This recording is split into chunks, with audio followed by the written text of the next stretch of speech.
নে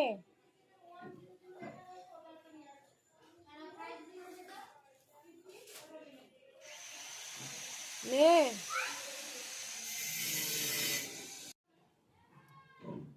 এনে আয় আয় আয়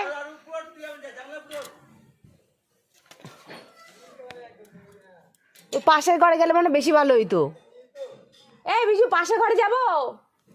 ওমা নীল দিয়ে আমার হাত দিয়ে বুঝি। ওই দেখো বন্ধুরা আলু দিয়েছি, সে আলুটা খাচ্ছে, কি সুন্দর লাগছে দেখতে। একটা আতা ফল খেয়েছে, এবার আলু খাচ্ছে। একটা আলু দিয়েছি সেটা ফিনিশ করে নিয়েছি, এখন আর একটা দিয়েছি, আলুটা খাচ্ছে। ওই যে জ্বালা দিয়ে দিয়েছিলাম ঘরের ভেতরে গিয়ে।